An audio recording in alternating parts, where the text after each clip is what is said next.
वो जानते हैं, शिक्षक भाई लोग जानते हैं, विद्यालय विश्वविद्यालय वाले लोग जानते हैं। उसके अलावा जो हमने किया, दर्जनों इस तरह के शहीदों के लिए हमने जो काम किया, उनकी प्रतिमाओं के पैतृक गांव में लगाकर हमने उनके सम्मान और स्मृति को बरकरार रखने के लिए किया, वो सब इसमें कैद है। और सभी का अनावरण हमने माननीय मुख्यमंत्री नीतीश कुमार के हाथ से करवाया। और सारी जो प्रतिमाएं मैंने अपने तरफ से लगाया, उसमें सरकार का कोई योगदान नहीं है, न कोई सरकारी पैसा है। हमने बताया तो 6,000 लोगों को नौकरी दी हमने दर्जनों ऐसे बच्चे हैं जो खेल खिलाड़ी में खेलने में बहुत अच्छे थे, पिछड़े समाज के सब बच्चे, यादव हैं, तांती समाज की बच्चियां हैं, जिनको हमने 3-3 लाख रुपए का राइफल दिया अपने तरह से खरीद के, जर्मनी से मंगा के, ऑल इंडिया कंपटीशन में दिल्ली में जाके टॉप करके आए वो लड़के। न मेरे जिले की है, न मेरे समाज की है, न मेरी मतदाता है, लेकिन पिछड़े समाज की है, गरीब बच्ची है। और हमने दिया तो वो सार्थक काम किया, क्योंकि दिल्ली से जाके ऑल इंडिया कंपटीशन में जीत के आई। अगर एक दहाई क्या, एक 50वां काम तुमने पिछड़ों के लिए किया होगा जो मैंने किया है, तो मैं चुनौती देता हूँ, मुझे बता दें। अब तुम पिछड़े हो गए, इसलिए तुम लगे कुछ भी बोलने के लिए, कौन बर्दाश्त करेगा तुम्हारी बातों को? दिन ब दिन लोग भगा रहे हैं उनको, अब जहाँ जा रहे हैं उनको सब जगह बेइज्जत करके भगा रहे हैं कि साहब काम की बात कीजिए, ये अगर पीढ़ी छोड़िए, क्या आपने किया है करके दिखाइए। साहब आपके लांटे, हमने तो पूछा एक जगह, सब लोग खड़े थे हमारे, हमने कहा तुम लोग सब कोई, हर आदमी के पास मोबाइल होगा? सबने कहा हाँ सर हमारे पास मोबाइल है। सबने कहा हमारे पास मोबाइल है। सबने कहा हमारे पास मोबाइल है। हमने कहा कल्पना करो नीतीश जी नहीं आते, घंटे रात ही चलते रहता, बिजली नहीं रहते, तो ये मोबाइल को चार्जिंग कहाँ से करते बाबू? ये मोबाइल को चार्जिंग कहाँ से करते? वही राज फिर से चाहते हो, वही लंदन राज फिर से चाहते हो, वही अपहरण का राज चाहते हो, वही जातीय उन्माद और सांप्रदायिक दंगों का राज चाहते हो, वही विकासहीनता का दौर कि जहाँ न शिक्षा, न इलाज, न रास्ते, न बिजली, वही चाहते हो। परिवार और समाजवाद और पिछड़ावाद के नाम पर सिर्फ परिवारवाद किया है इस राष्ट्रीय जनता दल ने, दूसरा कुछ काम नहीं किया। आप देख लीजिए, ये जो बोलते हैं 2 टिकट और फल्ला टिकट, तेला टिकट, दोनों घर की बिचारी सुपुत्रियों को लड़ा रहे हैं, दोनों बेटों को मंत्री बना दिए, और कोई दिखाई नहीं दे रहा है, परिवार के अलावा और कोई नहीं। अब एक बार फिर से अति दीजिएगा तो बाकी बाल बच्चों का भी शुरू हो जाएगा।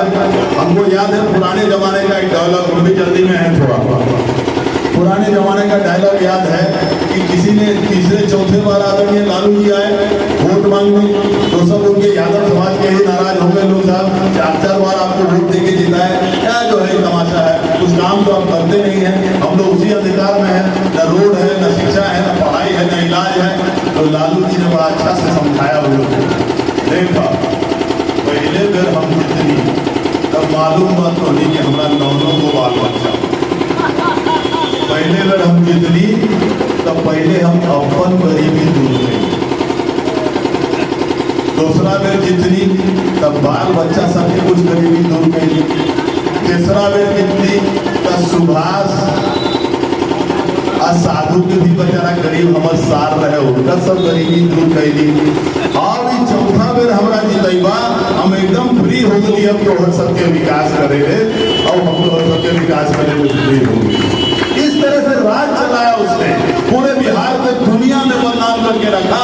पटना उच्च न्यायालय को कहना पड़ा साहब यहाँ शासन नहीं चल रहा है, यहाँ जंगल राज चल रहा है।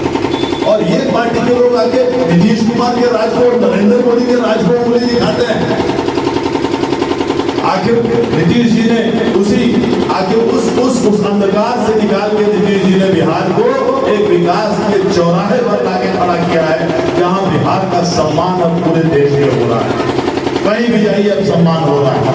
आंसू का क्या हाल है, आप भी चलते होइएगा, 11 बजे 3 बजे पहुंच जाते होइएगा सीतामढ़ी के अंदर, 2 बजे सीतामढ़ी, 3 बजे परिहार पहुंच जाते होइएगा। अब कहीं कोई सांप्रदायिक दंगे हैं क्या एक भी आदरणीय नीतीश कुमार के राज में? एक भी जातीय उन्माद है क्या कहीं इनके राज में? कोई बता दे। इसको शासन कहते हैं, ये नहीं कि साहब अपना परिवार को आगे बढ़ाते रहे, जातीय दंगा कराते रहे, सांप्रदायिक ये कराते रहे, अपना जो है तो चारा पर चारा चलता रहा। इस तरह का राज कहीं चलता है, अब समझ में नहीं आता। पूरे देश में आप देखिएगा, चाहे जितना भी गरीब नेता आगे बढ़ा हो, जितना भी गरीबी से ऊपर आया हो, चाहे किसी समाज के रहा हो, अपने परिवार में शिक्षा कम से कम लाने का काम करता है। हमारे बाल बच्चों को पढ़ाता है। अजीब हाल है। और आदरणीय तेजस्वी यादव, हम सभापति बनाया हमको सभी लोगों ने मिलकर। आदरणीय तेजस्वी यादव उप मुख्यमंत्री थे और पूरा जानते हैं, मैं भी बिहार सरकार में मंत्री रहा हूँ, पूरा जानते हैं कैसे सरकार चलती है, कैसे कैबिनेट चलता है। कैबिनेट पूरे सरकार का मालिक जो रहता है मुख्यमंत्री रहता है। और ये कहते हैं कि मैंने लाखों लोगों को शिक्षक बनाया। कमाल है भाई। एक आदमी का निर्णय रहता है, बाकी कैबिनेट मिनिस्ट्री उसका हामी भरता है हर जगह। कहीं भी यही सिस्टम है पार्लियामेंट्री सिस्टम में, जो लोकतांत्रिक सिस्टम है उसमें मुख्यमंत्री का निर्णय होता है किसी भी चीज का, किसी दूसरे का उस पर कोई हक नहीं चलता है कि हमने कराया हमने कराया।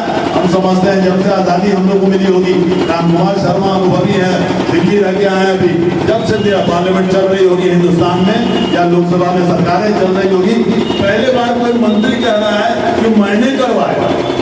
कमाल है। मैंने ठीक है, जानते हैं पढ़े लिखे नहीं हो, लेकिन इतने भी अनपढ़ नहीं हो, इतना भी अनपढ़ मत बनो कि इस तरह की बातें करने लोगों की। मुख्यमंत्री ने नहीं किया, मैंने किया। वही तुम स्वास्थ्य विभाग तुम्हारे पास था, जरा बताओ ना स्वास्थ्य में क्या क्या किया। आदरणीय मुख्य स्वास्थ्य मंत्री बनने से पहले मंगल पांडे जी के रहते हुए पूरे जिले पूरे बिहार में पहले से जितने मेडिकल कॉलेज और अस्पताल वो काम कर रहे थे, माननीय मंगल पांडे जी का देन है, माननीय भारतीय जनता पार्टी के मंत्री का देन है, आपके नेता का, जिनमें 18 नया मेडिकल कॉलेज और अस्पताल बन रहा है। एक साल के अंदर बन के तैयार हो जाएगा बिहार में, जिसमें हमारा सीतामढ़ी भी, राजपुर में भी बन रहा है। इसको विकास करते हैं, ये नहीं कि लोग माने। और नरेंद्र मोदी जी का कमाल देखिए, पूरी दुनिया में भारत का मान सम्मान बढ़ा है, भारत का डंका बज रहा है।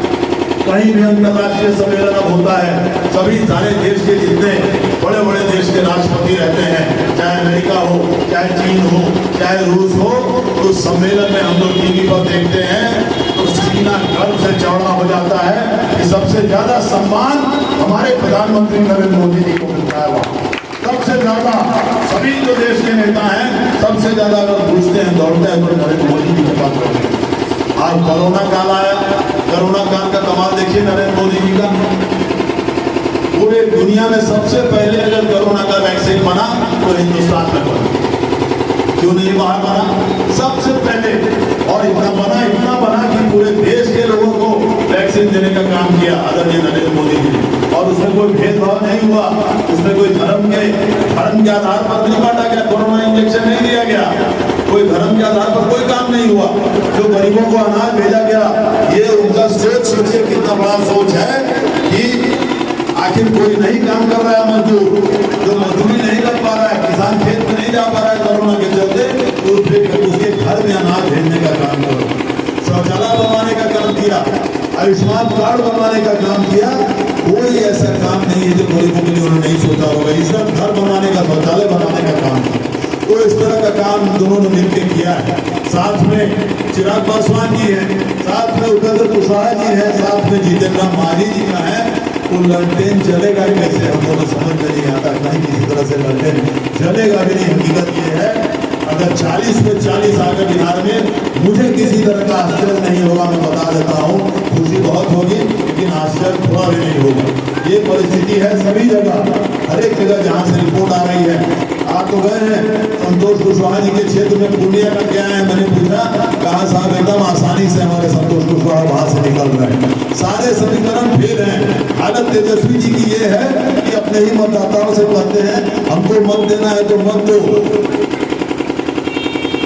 भाजपा को दे दो, लेकिन राष्ट्रीय जनता दल वाले को, पप्पू यादव जी को नहीं दो। ये उनका स्टेटमेंट है तेजस्वी जी का, आप लोगों ने पढ़ा होगा सभी। तो इस तरह से नादान बच्चा है, उनको क्या बोला जाए बेचारा। लेकिन हकीकत ये है कि कहीं कोई सामने टिकने वाला नहीं। अब आपके आशीर्वाद से जाएंगे, जो काम है हमारे साथ, हमारे सब पे निश्चित रूप से रीगा मिल हम लोग को शुरू कराना है। 5-5 साल से रीगा मिल बंद है, किसान वहाँ बदहाल है। कई ट्रेन का कनेक्टिविटी बढ़ाना है, यहाँ से पटना हो, यहाँ से दिल्ली हो, मुंबई हो, यहाँ से कलकत्ता हो, 6 रेलगाड़ियाँ शुरू करनी है। और अयोध्या का काम होने के बाद और पूरे जिले में जहाँ भी मीटिंग होती है, हमारी अधिकांश महिलाएं और पुरुष भी सब जगह पुरजोर डिमांड कर रहे हैं कि साहब अयोध्या में भगवान राम का भव्य मंदिर बन गया, प्राण प्रतिष्ठा हो गया, अब के मंदिर की बारी है। और इसी रूप से मैं आपको विश्वास दिलाता हूँ, आप सुनेंगे मेरी आवाज लोकसभा के अंदर कि अगर माँ सीता की जन्मस्थली, अगर भगवान राम का अयोध्या, भगवान राम का जन्मस्थली अयोध्या था और है, तो माँ सीता की प्रकट स्थली और जन्मस्थली बिहार में सीतामढ़ी है, माँ सीतामढ़ी है। यहाँ पर भी उसी तरह से मंदिर बनना चाहिए, निश्चित रूप से उसकी भी आवाज उठाई जाएगी। तो आप सब लोग हैं यहाँ, मैंने बताया आपको हमने जो कुछ अधूरे काम किए हैं इसके अंदर दर्ज है वो सारा काम। मैंने बताया 6000 लोगों को अपने सरकार ने नौकरी दी है, दर्जनों हमने प्रतिमा बनवाए, कई बच्चों को प्रोत्साहन राशि दिया पढ़ने के लिए, गरीब लोगों को सब अपनी तरफ से खेल सामग्री दिए। हमने 3000 से ज्यादा साइकिल बांटे हैं विकलांगों को, जो तिपहिया साइकिल होता है, जो बेचारे दोनों पैर से विकलांग है, और उसमें जो भी चीज है सबूत के साथ और फोटो के साथ, ऐसे ही नहीं दे दी है। पूरे 20 साल का मेरे यात्रा का है, जो एक ठीक से हटकर हमने काम किया और सारी चीजों का साथ हैं। तो हम चाहेंगे जो पढ़े लिखे लोग बहुत हैं यहाँ